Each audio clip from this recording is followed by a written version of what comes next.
મિત્રો સ્વાગત છે તમારું અમારી ચેનલ ગોગાની વાતોમાં। મિત્રો આપણે દીવા સાથે જોડાયેલી કેટલીક એવી શુભ અશુભ બાબતો વિશે જાણીશું, તેમજ દીવાની વાટ તમને કયા સંકેત આપે છે કે જેનાથી ઘરમાં દેવી દેવતાનો વાસ રહેશે। મિત્રો આજે આપણે દીવા સાથે જોડાયેલી કેટલીક એવી રહસ્યમય બાબતો વિશે જાણીશું કે જે દીવાને આપણે પૂજા કરતી વખતે અથવા તો મંદિરમાં પ્રગટાવીએ છીએ। પૂજા પાઠથી લઈને સંધ્યા સમયે દીપક પ્રગટાવવાનું ખાસ મહત્વ છે। સનાતન ધર્મમાં પૂજાના સમયે ભગવાનની સાથે દીવો પ્રગટાવીને પ્રાર્થના કરવામાં આવે છે। આ સાથે સંધ્યા સમયે તુલસીના ચોરા અને મુખ્ય દરવાજા પર દીપક પ્રગટાવવામાં આવે છે। તેમજ મિત્રો જો દીવો પ્રગટાવતાની સાથે જ જ્યોત ઊંચી થઈ જાય તો તે ખૂબ જ શુભ સંકેત છે। આ બતાવે છે કે ભગવાન તમારાથી પ્રસન્ન છે, તે તમારી પૂજા સ્વીકારે છે અને તમારા પર તેમના આશીર્વાદ વરસાવે છે। તમારા પર ભગવાનના આશીર્વાદ દીવાની જ્યોતમાં પ્રતિબિંબિત થાય છે। દીવાની જ્યોત ઊંચી રહે તે દર્શાવે છે કે ઘરની ઉર્જા સકારાત્મક છે અને નકારાત્મકતાનું કોઈ નિશાન નથી। તેની સાથે જ દીવાની ઊંચી જ્યોત દર્શાવે છે કે ઘર વાસ્તુ દોષોથી સંપૂર્ણ રીતે તારક ચિહ્ન મુક્ત છે। વાસ્તુ અનુસાર દોષમુક્ત ઘરમાં જ દીવાની જ્યોત ઊંચી થાય છે। જ્યારે દીવો પ્રગટાવવામાં આવે છે ત્યારે ઊંચી અને સારી રીતે પ્રગટતી જ્યોત સૂચવે છે કે પરિવારમાં ગ્રહો દ્વારા આશીર્વાદ છે અને કોઈ ગ્રહો પ્રતિકૂળ પરિસ્થિતિઓનું નિર્માણ કરી રહ્યા નથી અને તમારી અને તમારા પરિવારના સભ્યોની કુંડળીમાં કોઈ ગ્રહ દોષ નથી। દીવાની ઊંચી જ્યોત એ સંકેત છે કે તમને ટૂંક સમયમાં કોઈ સારા સમાચાર મળી શકે છે। જો તમે લાંબા સમયથી કોઈ ખાસ વસ્તુની રાહ જોઈ રહ્યા છો તો તે પૂર્ણ થવાના આરે છે। આ તમારા ઘર અને પરિવાર માટે સારા સમયની નિશાની છે। મિત્રો તમે તમારા ઘરના મંદિરમાં અથવા તો બહારના મંદિરમાં પૂજા તો ચોક્કસથી કરતા હશો અને તમે પૂજા કરતી વખતે દીવો પ્રગટાવવાના નિયમને પણ જાણતા હશો। મિત્રો તમને ખબર હોવી જોઈએ છે કે જે દીવો તમે ભગવાનના કે માતાજીના નામે પ્રગટાવો છો એ દીવો કોઈ એવો સંકેત તો નથી આપી રહ્યો ને જેમ કે તમે જે દીવો પ્રગટાવ્યો છે તે દીવાની વાટ સાવ બળી જાય છે કે નહીં, કે પછી તમે કરેલા ઘીના કે તેલના દીવાની વાટ અડધી બળેલી રહી જાય છે, અથવા તો મિત્રો તમારા દ્વારા પ્રગટાવવામાં આવેલા દીવાની વાટ ઉપર કોઈ ફૂલ તો નથી બની રહ્યું અને તે દીવાની વાટ ઉપર ફૂલ બનવાનો અર્થ શું છે અને તેનો શું સંકેત છે? તો શું મિત્રો તમે જાણો છો કે શું દીવાની વાટનું સંપૂર્ણપણે બળી જવું અને બચી જવું એ કયો સંકેત દર્શાવે છે? શું મિત્રો આવા પ્રકારની ઘટના બનવી એ તમારા જીવનની બધી જ સમસ્યાઓ અને તકલીફો વિશે તો નથી સૂચતી ને? કારણ કે મિત્રો તમે જે દીવો પ્રગટાવ્યો છે એનાથી તો કોઈ સંબંધિત નથી ને? શું મિત્રો તમે પહેલેથી જ સળગતા દીવાના કોડિયામાં દીવો નથી પ્રગટાવતા કે પછી વધેલી દિવેટનો દીવો તો પ્રગટાવતા નથી ને? અને મિત્રો તમારો પૂજાનો દીવો જૂનો છે કે નવો અને તમે કેટલા વર્ષોથી એ દીવો વાપરો છો? શું તમારી પણ એવી આદત તો નથી ને કે થોડા દિવસો પછી દીવો બદલી તારક ચિહ્ન દેતા હો? તો મિત્રો આજે તમને જાણીને નવાઈ લાગશે કે જો તમે તમારા પૂજાના મંદિરમાં દીવા પ્રગટાવતી વખતે આ બધી ભૂલો કરશો તો તેનું પરિણામ તમારે ભોગવવું પડશે અને દીવાની વાટનું સંપૂર્ણપણે સળગી જવું કે પછી બચી જવું તે બંને અલગ અલગ સંકેતો આપે છે કે જેને જાણવું એ આપણા માટે ખૂબ જ જરૂરી છે। મિત્રો જ્યારે આપણે પૂજા કરીએ છીએ ત્યારે ક્યારેક આપનો દીવો અચાનક ઓલવાઈ જાય છે તો મિત્રો ક્યારેક એવું પણ બને છે કે પૂજા કર્યા પછી આપણે તે દીવાને માતાજીના કે ભગવાનની સામે સળગતો છોડી દઈએ છીએ, પરંતુ મિત્રો થોડા સમય પછી દીવો પોતે જ ઓલવાઈ જાય છે અથવા તો તે દીવો પોતે જ બુઝાઈ જાય છે અને તેમાં બળેલી રૂની વાટ અને ઘી રહી જાય છે।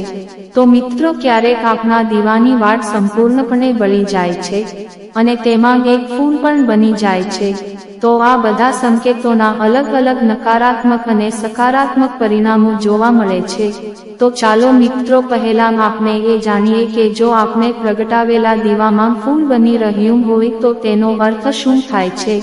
મિત્રો, જો આપના દીવાની વાટમાં ફૂલ બને છે તો તેનો સીધો અર્થ એ છે કે માતાજીએ અને ભગવાને આપની પ્રાર્થના સ્વીકારી લીધી છે અને તે આપની પૂજાથી પ્રસન્ન છે, અને તે વાટમાં બનાવેલા આ ફૂલમાં એ વાતનો સંકેત આપણને આપે છે.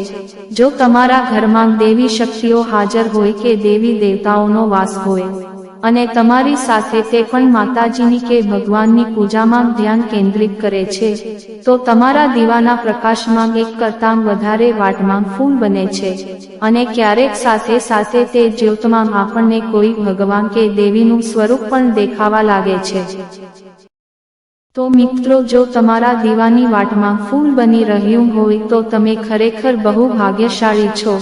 એને સાથે જ મિત્રો, તમારે દીવો પ્રગટાવવાના કેટલાક ખાસ નિયમો વિશે પણ જાણવું જોઈએ. જો તમે વાટને પહેલેથી જ પ્રગટાવેલા દેવામાં રાખો અને તેને પ્રગટાવો છો, તો દુર્ભાગ્ય તમને ક્યારેય છોડતું નથી.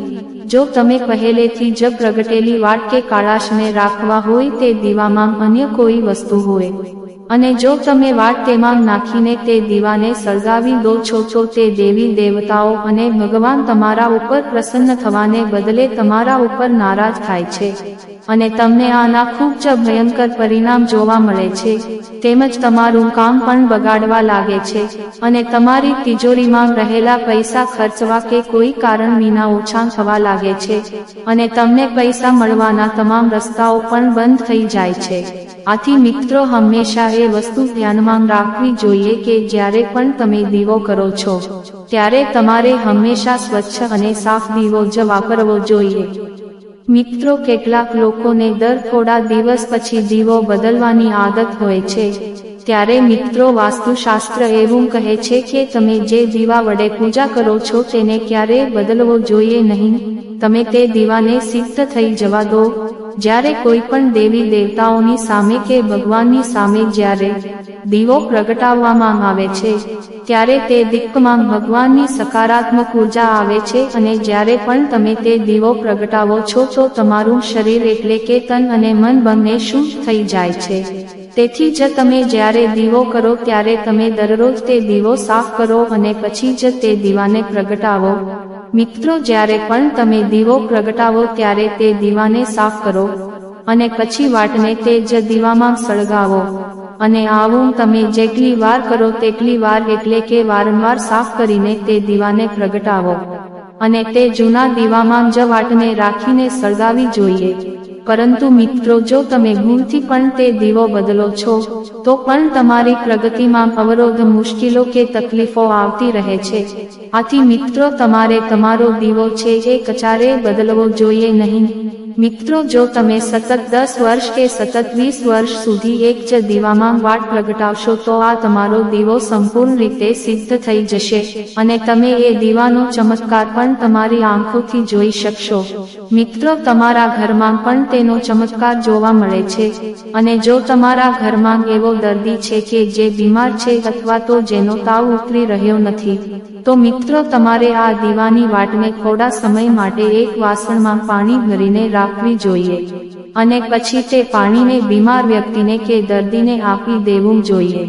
તો મિત્રો, પછી તમે જોશો કે તેનો તાવ છે એ થોડી જ મિનિટમાં ઉતરી જશે. આ સિવાય મિત્રો, જો તમારા ઘરમાં કોઈને નજર લાગી ગઈ હોય કે પછી તમારો વ્યવસાય સારો નથી ચાલતો, તો મિત્રો, તમે તાંબાના વાસણમાં પાણી ભરીને આ દીવો પ્રગટાવી દો, અને પછી બીજા દિવસે સવારે તમારા ઘર અને તમારી દુકાનમાં આ પાણીનો છંટકાવ કરી દેજો.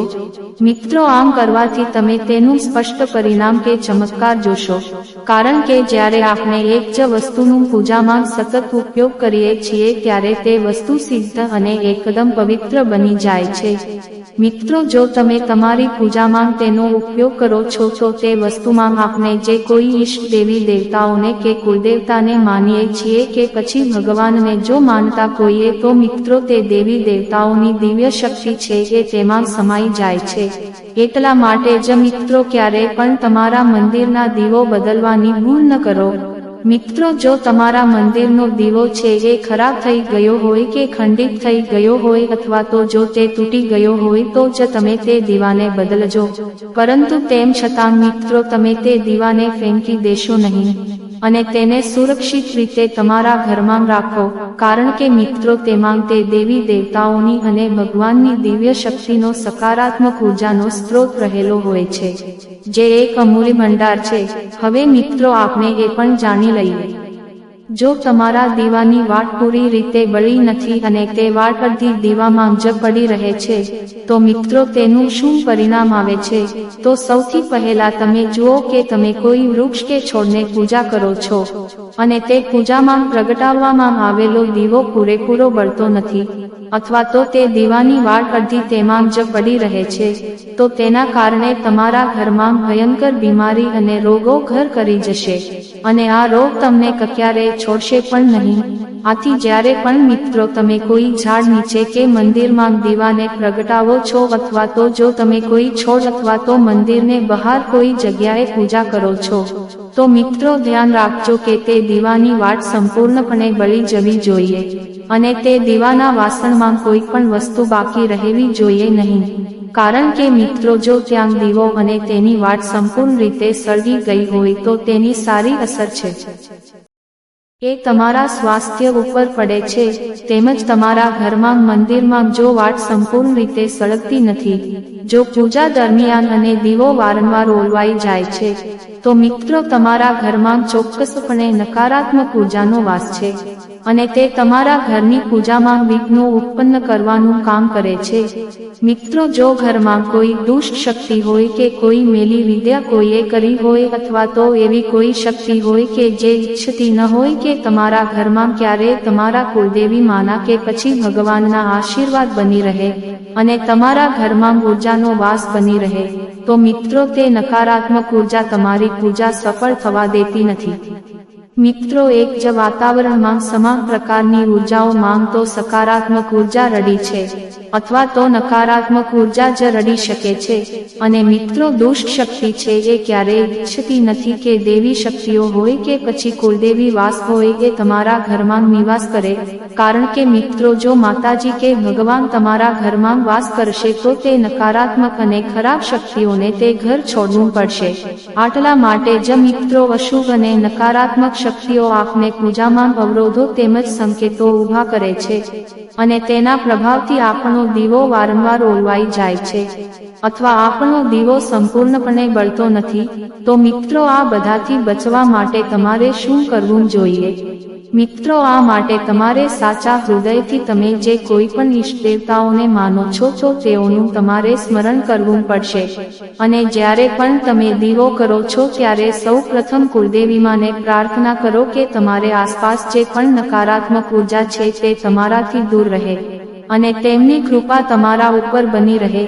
તેમ જ મિત્રો આવી શક્તિઓથી બચવા માટે જ્યારે પણ તમે દીવો પ્રગટાવો છો ત્યારે ગંગાજળથી ગોળ વર્તુળ બનાવી લો અને આ ગોળ વર્તુળમાં દીવો રાખો, કારણ કે મિત્રો ગંગાજળને ખૂબ જ પવિત્ર માનવામાં આવે છે અને મિત્રો ગંગાજળને મહાદેવનું વરદાન પણ આપવામાં આવ્યું છે. પૂજા સ્થળમાં ગંગાજળ રાખવું શુભ હોય છે. એવી માન્યતા છે કે તેનાથી ઘરમાં આવી રડી સમસ્યાઓ દૂર થાય છે અને સૌભાગ્યની પ્રાપ્તિ થાય છે. પૌરાણિક માન્યતાઓ અનુસાર ગંગાજળને ઘરમાં રાખવાથી શુભ ફળ પ્રદાન થાય છે.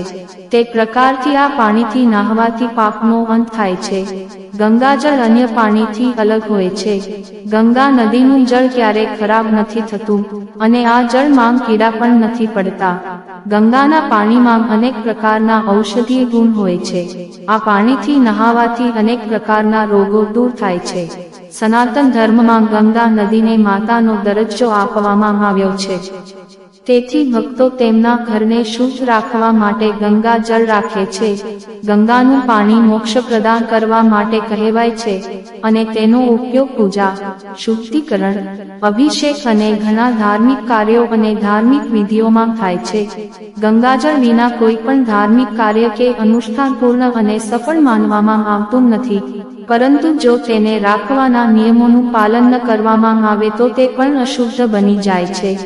ગંગા જળને ક્યારેય એવી જગ્યાએ ન રાખવું જોઈએ જ્યાં અંધારું હોય. ગંગા જળ ખૂબ જ પવિત્ર છે, તેથી તેને રાખતી વખતે એ વાતનું પણ ધ્યાન રાખવું જોઈએ કે જ્યાં ગંગા જળ રાખવામાં આવે છે ત્યાં કોઈ પણ પ્રકારની ગંદકી ન થાય. જે દિવસે તમે માંસ અથવા આલ્કોહોલનું સેવન કર્યું હોય તે દિવસે ભૂલી ગયા પછી પણ ગંગા જળને સ્પર્શશો નહીં. આ ઉપરાંત તમે જે રૂમમાં ગંગાજળનું સેવન કરી રહ્યા છો તે રૂમમાં ન રાખો. આનાથી ન માત્ર ઘરનો દોષ થાય છે પરંતુ તમે પાપના ભાગીદાર પણ બનો છે. ગંગાજળ રાખવાનું સૌથી પવિત્ર સ્થળ ગૃહ મંદિર માનવામાં આવે છે અને મંદિરના ઉત્તર પૂર્વ ખૂણામાં ગંગાજળ રાખો. આ દિશા ધાર્મિક કાર્યો માટે શ્રેષ્ઠ માનવામાં આવે છે. આમ કરવાથી બધી નકારાત્મક ઉર્જા ઘરની બહાર નીકળી જશે અને સકારાત્મક ઉર્જાનો પ્રવેશ થશે. મંદિરની સાથે સાથે દરરોજ ગંગાજળની પૂજા કરો. આજના સમયમાં દરેક વ્યક્તિ ગંગાજળને પ્લાસ્ટિકની બોટલ કે કેન વગેરેમાં ભરીને રાખે છે, પરંતુ આ રીતે ભૂલથી પણ ગંગાજળ ન રાખવું જોઈએ, કારણ કે પ્લાસ્ટિકને શુદ્ધ માનવામાં આવતું નથી. ગંગાજળને હંમેશા પવિત્ર પાત્રમાં રાખવું જોઈએ. ગંગાજળને સંગ્રહિત કરવા માટે તાંબા, પિત્તળ, માટી અથવા ચાંદીના વાસણો શ્રેષ્ઠ માનવામાં આવે છે. એટલે જ ગંગાજળના પાણીમાં કોઈ પણ દુષ્ટ શક્તિઓ પ્રવેશી શકતી નથી. આથી જ ગંગાનું પાણી છે એ ક્યારેય બગડતું નથી.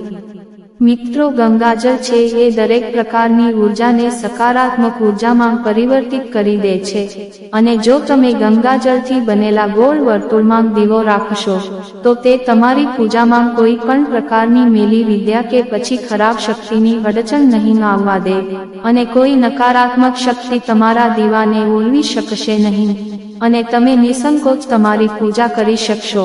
અને દેવી શક્તિ હોય કે પછી કુળદેવી માતા હોય તો તેઓ પણ તમારા જીવનમાં તમને તેની હાજરીનો અહેસાસ તમને કરાવશે અને તમને પોતાને એવું લાગશે કે આપના કુળદેવી છે એ હાજરાહજુર છે.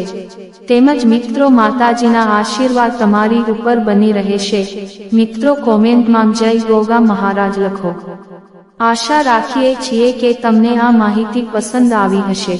ગોગાની વાતો ચેનલને સબસ્ક્રાઇબ કરવાનું ભૂલશો નહીં. તમે વિડીયો પૂરેપૂરો જોવા બદલ તમારો ખૂબ ખૂબ આભાર. જય લક્ષ્મી માં.